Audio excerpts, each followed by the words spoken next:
Olá, queridos heróis, eu sou o Elvis Ventura e esse é o canal Heróis e Mais. Você pensava que eu ia parar com a resenha do anime Só o Filé? Não sei. Você está muito enganado. Bom. Semana passada eu tive um problema e eu não consegui gravar a review do episódio 10. Mas aqui estou eu para fazer a resenha não só de um, mas de 2 episódios do anime Só o Filé. Então, roda a vinheta que nós vamos falar sobre o episódio 10 e 11 do anime Solo Leveling. Está no ar, Heróis e Mais.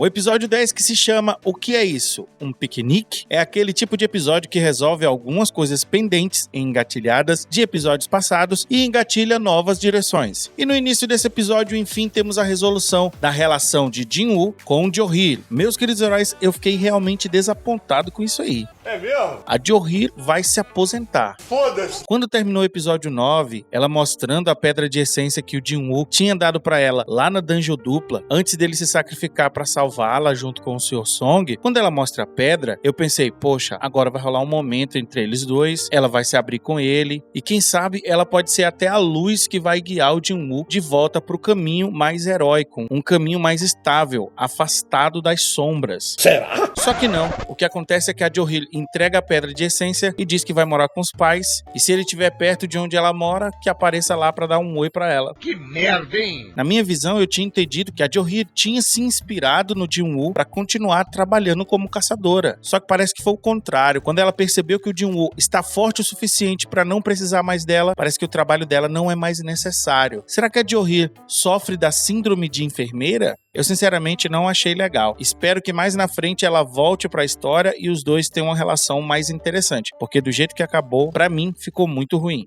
O Jin-Choo então avisa para Jin-Woo sobre Dong-Soo, o irmão mais novo de Dong-Suk. Ele fala que a lei não tem poder algum para lidar com os Rank S, corroborando com o que falamos no vídeo passado. O nosso inscrito Bruno Tropeço trouxe uma contextualização sobre como a lei lida ou não consegue lidar com os caçadores de Rank S. Aqui nesse episódio, o Jin-Choo, ele inclusive fala pro Jin-Woo que se ele quiser viver, é melhor que ele saia da cidade, porque o Dong-Soo acredita que ele e o Jin-Woo têm alguma coisa a ver com a morte do irmão.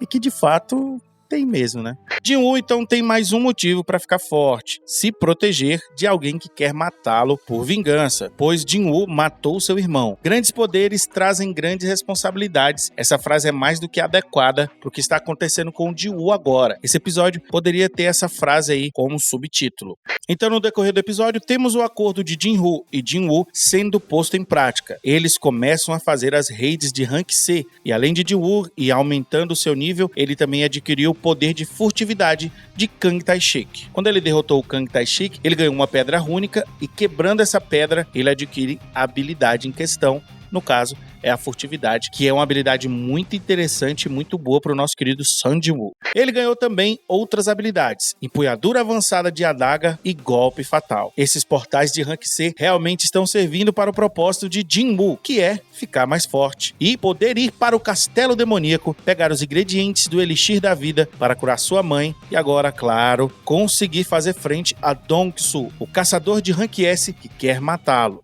Naquele momento, ele talvez nem daria conta de Woo Jin-Choo, que é Rank A. Imagina de um caçador de Rank S. Então, depois de participar de algumas dungeons de Rank C com o Jin-Woo, o sistema dá ao Jin-Woo uma possibilidade dele mudar de classe. E é claro que o nosso querido Jin-Woo não vai deixar essa oportunidade passar. E nesse momento, acontece algo interessante. Um gerente chamado Ah Sang-mi, da guilda Tigre Branco. O gerente, então, usando seus instintos, percebe que Jin-Woo pode ter tido um segundo despertar, pois várias coisas intrigantes estão acontecendo e seu nome está sempre no meio. O que levou ele a ter esse pensamento é porque Jin-Woo comprou praticamente todos os portais de Rank C por um preço muito acima do mercado. E isso gerou curiosidade e ele lembrou da dungeon dupla, que a guilda Tigre Branco foi pra lá quando soube e só encontrou Jin-Woo vivo. Depois teve um incidente com o grupo de Dong-Suk e por fim o incidente com Kang Tai-shik. E Jin-Woo sempre foi um dos sobreviventes. E agora tem uma empresa gastando muito dinheiro com portais e ele está no meio de tudo. O cara matou a jogada na hora e foi atrás de Jin-Woo para fazer uma proposta para ele entrar na guilda Tigre Branco.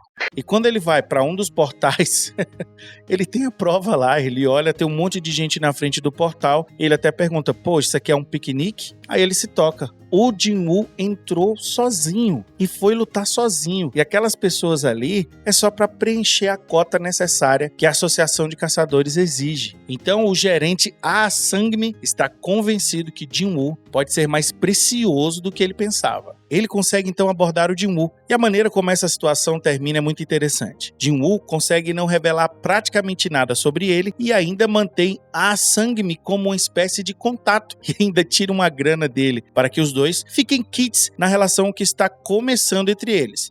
Meus queridos heróis, a maneira com que o Jin-Woo lida com esse gerente é muito interessante e ressalta ainda o fato da lei daquele mundo não conseguir lidar com caçadores de rank alto. O próprio gerente fica com medo porque o Jin-Woo ameaça o cara. Você não pode falar sobre mim para os outros. Ele até passa a adaga dele no rosto do gerente, bem de leve, mas ele machuca o cara. E o cara pensa realmente que ele pode ser morto por aquele caçador. Só que no final, o Jin-Woo queria apenas equalizar a relação e, claro, tirar uma boa grana desse cara e também manter contato. Quem sabe a guilda Tigre Branco não é uma boa guilda para o nosso querido Jin-Woo. Tem um detalhe, meus queridos heróis, no meio do episódio, o Choi Jong-in, que é o caçador de rank S da Guilda dos Caçadores, tem um sonho que está relacionado com aquela ilha, a ilha Jeju, a ilha que ele quer recuperar. Aquela ilha que aparece no primeiro episódio, que é uma das tramas que está se desenrolando aqui nesta primeira temporada. Mostra que ele é atormentado por aquela ilha, está obcecado para ir lá, matar os monstros e vingar os caçadores que morreram lá. Por fim, Jin-Woo vai para sua missão de mudança de classe e veremos o que vai acontecer.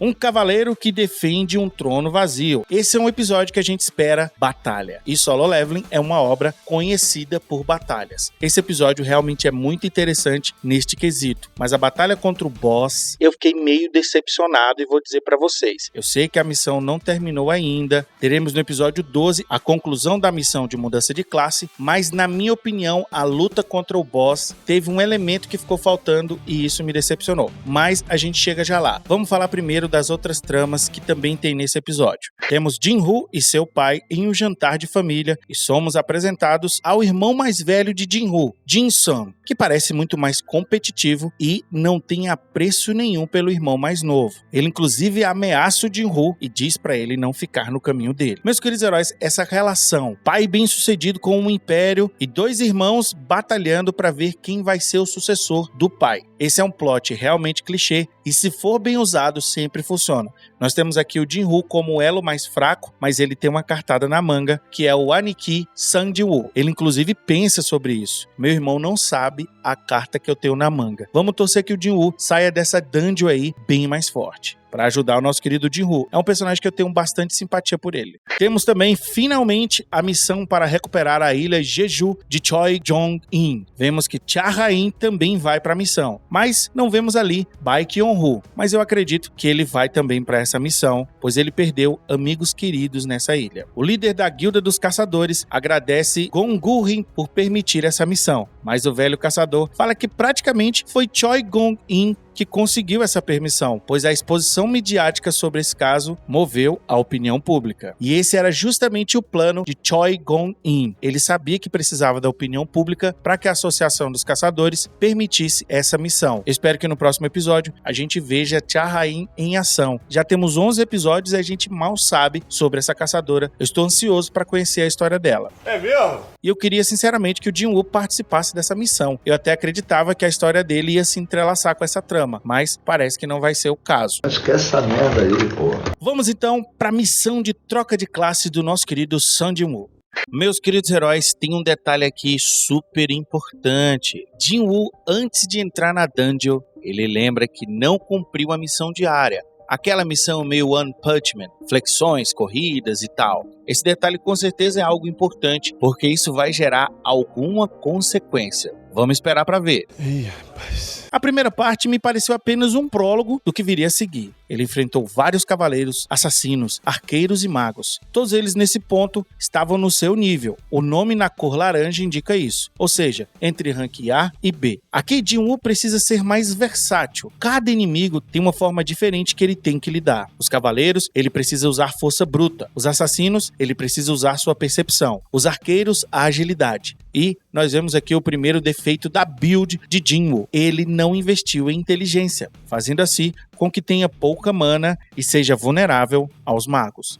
Meus queridos heróis, quem nunca cometeu esse erro aí, né? Fazendo uma build aí em algum jogo, você acaba investindo muito em porrada e fica vulnerável naquilo que concerne a inteligência. Coloca aqui nos comentários a experiência de vocês que eu quero ver. E não esquece de curtir e compartilhar. E também falar o que você tá achando aí de solo leveling.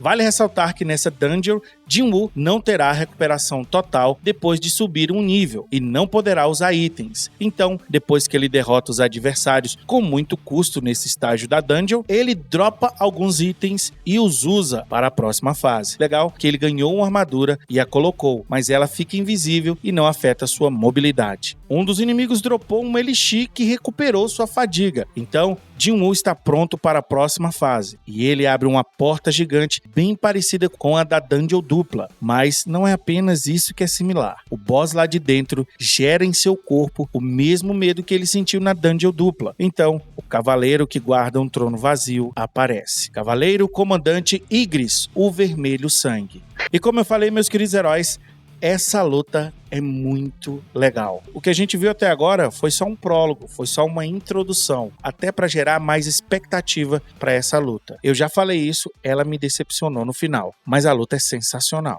O Ygriss é superior ao Jinwoo em tudo, força, agilidade, percepção, tudo. Jinwoo, mesmo usando sua adaga, não consegue fazer frente ao Ygriss. Então, ele pretende lutar com as mãos, da mesma forma que fez com os outros cavaleiros no início da dungeon. Então, Ygriss solta sua espada e adagas e parte para cima na mão contra Jinwoo.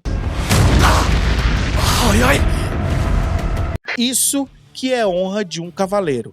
Cara, quando o Ygriss coloca a espada no chão, tira as adagas aqui das costas. Cara, eu falei assim, poxa... O maluco é brabo. Esse boss aí é brabo. Cara, o que a gente vê é uma ótima sequência de porrada crua que o Jinwoo leva. Cara, é realmente sensacional. A animação está em alto nível. De maneira geral, a animação nas lutas é muito boa. É tanta porrada que Jinwoo, se não tivesse com armadura, já teria morrido. Jinwoo aumenta então sua velocidade, mas sem sucesso. Ele é jogado na parede e cai sentado no trono. Será que aquele trono é pro Jinwoo? Será que no final dessa dungeon o Jinwoo vai se tornar uma espécie de rei? Mas para ele assumir o trono, ele precisa mudar de classe? Não sei. Veremos no próximo capítulo. Quando Ygriss se prepara para o último golpe, de súbito, somos levados para a casa de Jinwoo e vemos sua irmã cozinhando para ele e deixando o bilhete. Depois, somos levados ao hospital e vemos sua mãe dormindo por conta da doença do sono eterno. E então voltamos à dungeon. A narrativa poderia fazer com que o Jinwoo pensasse na irmã e na mãe, mas eles escolheram levar a gente, pra gente ver a irmã dele e a mãe. É como se a narrativa, de alguma forma, quisesse que a gente mandasse o Jinwoo despertar, porque ele tem a irmã e a mãe que dependem dele. Eu achei isso aí muito legal. Então, Jinwoo desperta e segura a espada de Ygriss e desfere um ataque com a adaga no olho do cavaleiro e aumenta sua força e agilidade e consegue afastá-lo de sua espada. O erro de Ygriss é tentar usar a adaga de Jinwoo, que desaparece instantaneamente e vai para a mão dele, que desfere vários golpes no Cavaleiro Vermelho e usa então sua habilidade de golpe fatal, assim derrotando o Cavaleiro Comandante Ygriss, o Vermelho Sangue.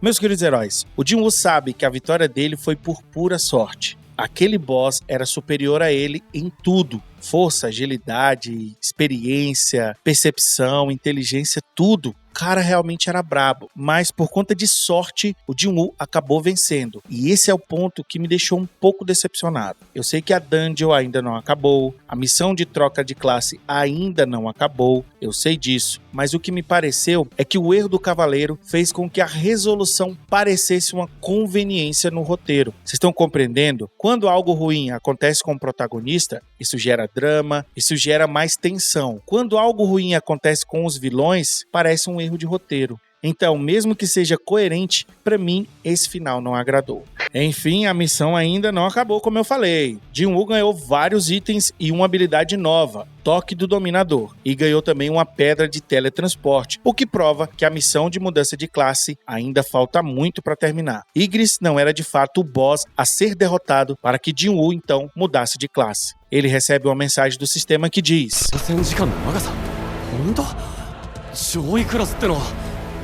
então, vários portais são abertos e vários cavaleiros, magos, assassinos e arqueiros aparecem, o mesmo tipo que ele enfrentou no começo da dungeon, em uma quantidade que ele não consegue fazer frente. Então ele decide ir embora depois de 5 minutos, mas antes de usar a pedra de teletransporte, ele recebe um golpe e a pedra cai longe dele. Nosso Jin-Woo está em apuros. Veja aqui, meus queridos heróis, um exemplo de um erro que gera tensão, que gera drama. O Jin-Woo cometeu um erro em tentar usar a pedra daquela forma e acabou perdendo a pedra. Isso gera uma tensão e um drama gigantesco. E no próximo episódio vai ser muito legal ver como ele vai se sair dessa enrascada.